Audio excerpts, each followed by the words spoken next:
par excellence, à tel point que même ses jardins publics, comme celui du centre-ville, est agrémenté d'objets rares, retrouvés dans la région tels que des colonnes, des vases, des épitaphes, des sarcophages portant des inscriptions latines, des mosaïques dénotant du haut raffinement des habitations romaines.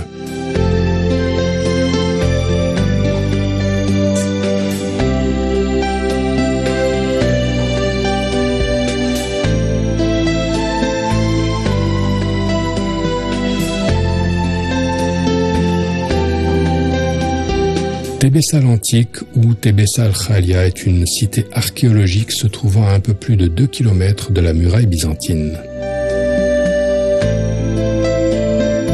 Elle fut édifiée sur le versant nord-ouest du Djebel Dokan, sur une petite colline pas très élevée au sud-ouest de la muraille. C'est un panorama de construction harmonieuse. Il y avait à l'intérieur de la ville une chapelle de forme circulaire supportée par 16 colonnes, entourée des 3 côtés de passages non apparents, momies et des statues.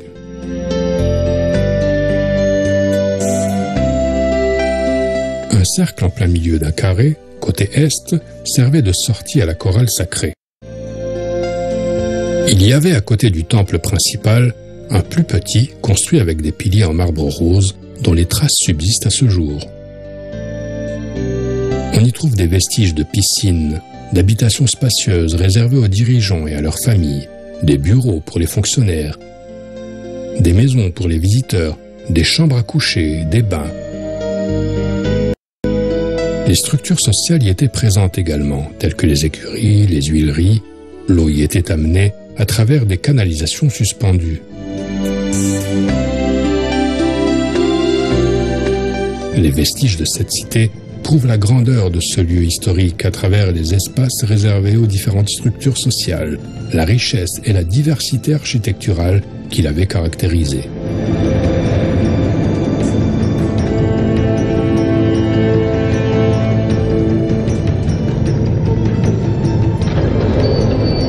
À environ 150 mètres en allant dans la direction de la Porte Salomon, le registre civilisationnel Tébessi enregistre un monument dans lequel se dessinaient des tableaux artistiques de tout genre dont les Romains étaient de fervents amateurs. En l'occurrence, l'amphithéâtre romain. Il fut construit sous le règne de l'empereur Vespasien en l'an 77 après Jésus-Christ.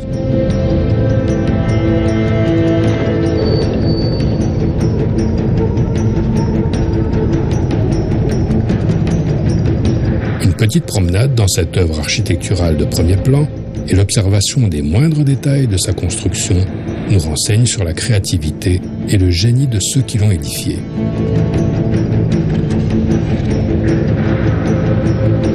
À l'instar de beaucoup d'amphithéâtres romains, il est formé d'une grande arène et d'une zone réservée aux nobles. Il avait une capacité d'accueil de 7000 places. Les habitants profitaient de moments forts en regardant les gladiateurs livrant combat. Les esclaves et les prisonniers étaient jetés dans ces arènes pour mener des combats à mort entre eux ou face à des fauves affamés sous l'œil attentif des notabilités et des nobles.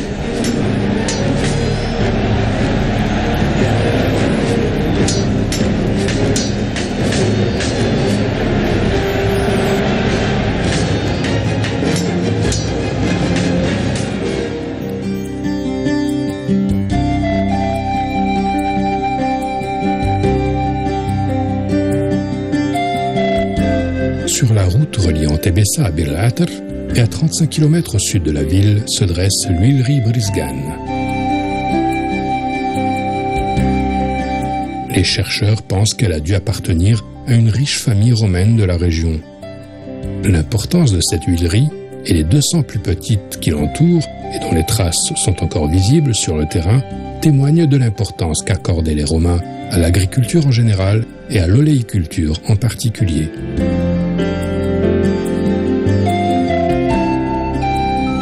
Il s'agit, selon les vestiges qui en restent, d'une huilerie à 2 ou 3 étages sur une surface construite de 800 mètres carrés.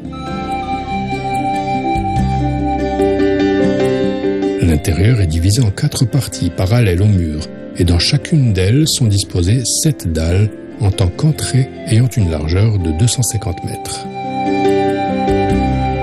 Dans chacune de ces parties supérieures de l'huilerie, il y a 6 pressoirs, comme l'indiquent les références.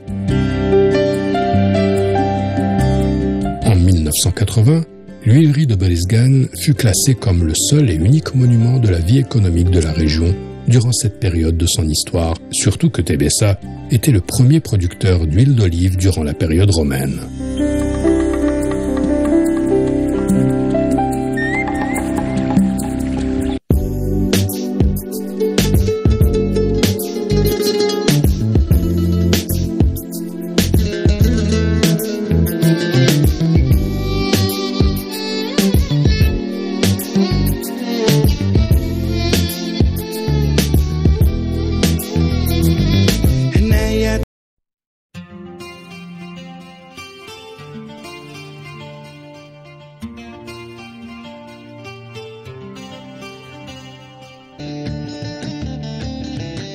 تنميرث تمقران أيثما أيسما إشاويين إمازيغن أنصوفي السون